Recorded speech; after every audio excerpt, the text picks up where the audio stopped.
Since 1951, the U.S. has invested over $305 billion in Israel, adjusted for inflation, with 72% directed toward defense, much of which circulates back into the American economy through purchases of U.S.-made arms.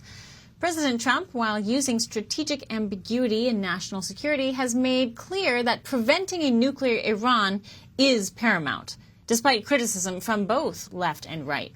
Senator Chris Van Hollen calling Trump a warmonger, Tucker Carlson warning against endless war. Trump's actions align with America's long bipartisan support for Israel. His approach reflects a belief that a stronger Israel enhances U.S. security amid escalating Middle East tensions. Joining us now is John Hart, CEO of Open the Books. John, thank you for joining us. Why do you think bipartisan support for Israel has remained so largely durable across this many decades and across such disparate administrations? Yeah, Chanel, thanks for having me. It is remarkable that over almost 75 years of American history, in spite of all the disagreements, in spite of all the pitched battles on a host of issues, American administrations have largely been in support of supporting our ally Israel, and they viewed it as essential for America's national security interests. And the Trump administration is really continuing that tradition that goes back to 1951. So at Open the Books, we believe very much in the idea of transparency and promoting what we call a reality-based conversation about the key issues of the day so people can understand what government's doing with their money and then can have a debate about what they want more or less of. So what we've seen with aid to Israel is over the course of 75 years, adjusted for inflation, we've spent about $305 billion. Now, that's a lot of money in any context, but when you compare it to what we spent on our own defense in entitlement programs like Social Security and Medicare, that's about 0.6% of defense, what we've spent on our own defense, and 0.3% on entitlement programs. And as you mentioned in your opening, the aid to Israel we're providing is not a blank check. It's not something we do out of the goodness of our hearts. It pursues American national security interests. We call it enlightened self-interest. And a lot of that funding goes back into American companies to buy very specific American military products, advanced fighter planes, munitions, and other equipment that is vital to our national security and Israel's. And so the criticism on the right and the left, oddly enough, this is a topic that I never would have thought that you could cover the names on X and not distinguish a tweet between Ilhan Omar, Tucker Carlson, Alex Jones, and Steve Bannon. Like, their tweets about this sound almost exactly alike. They don't want regime change, which a lot of Americans, I think, agree with that. At the same time, we don't want a nuclear Iran. We seem to have intelligence that they are very close to nuclearization. And so now it seems like we're taking a very different approach to the region. We are helping Israel and the region deal with the region rather than getting involved ourselves. But the critics really point to that system that you just laid out. They look at that military-industrial complex, for lack of a better word, and they say, well, this is why these people who make money off these weapons really want more conflict here. What about that?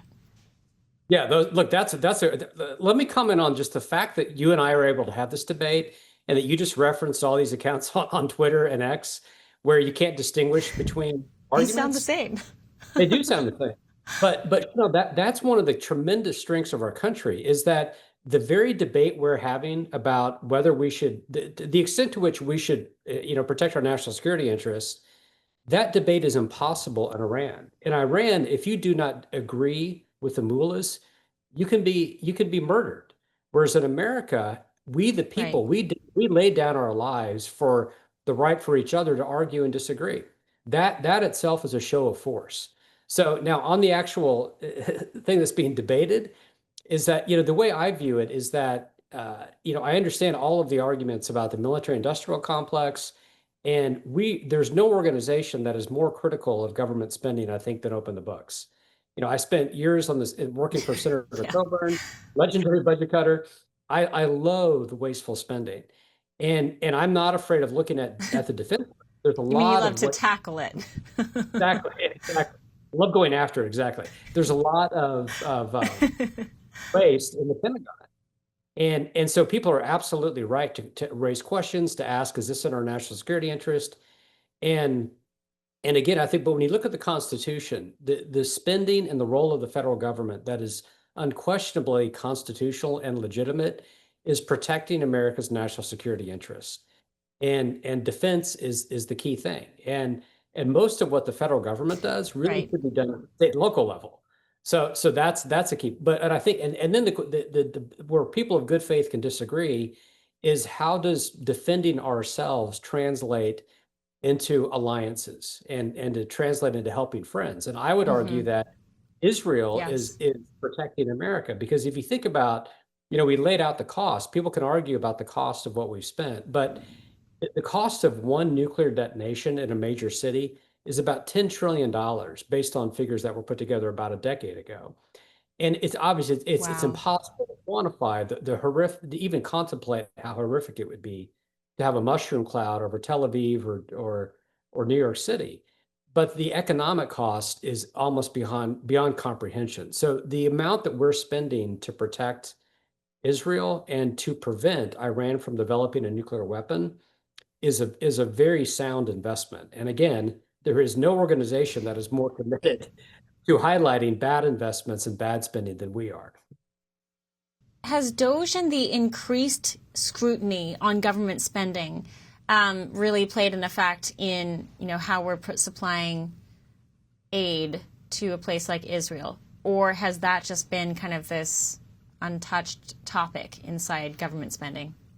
Well, I think it's opened up the conversation, and I think that debate and that conversation is really important because there are it's when you think about again, how do you really define what is the constitutional role of the federal government, and what does our defense spending what does international engagement have to do with our national defense? Those are vitally important questions to ask. So clearly, we need to have a domestic Department of Defense, but the fact is, we live in a very dangerous, complicated world. And if we just focus, if we have a kind of an isolationist 1930s focus and ignore threats like Iran, until we ignore it until what? Until there's a mushroom cloud over Manhattan or Washington, D.C., then it's too late. And so there's a Yeah. balance where you Yeah. don't need to be quote an internationalist or an interventionist or a globalist to understand that we live in a world with bad, dangerous people, and that we have to take action to and Right. be sensible to prevent ourselves. So it's really there's a common sense element to I think President Trump's foreign policy here that is really resonating and connecting with regular Americans. That's why the polling is so high supporting his approach. Because I'm not concerned about him leading us into an open-ended military adventure. I think he's going to do only what's Yeah, necessary to prevent Iran from getting a nuclear weapon and no I think more. so too. And again, I think we've been numb to the nuclear scenario conversation for a long time, but I think few of us remember, a nuclear explosion over a big city renders that geographic location uninhabitable for 10 years. It's not like we can go back in there and clean it up. Like you're not going to use that space for a very, very long time. So that risk is very real in the hands of bad people. A pleasure to visit with you as always. Thank you so much. Thank you, Chanel.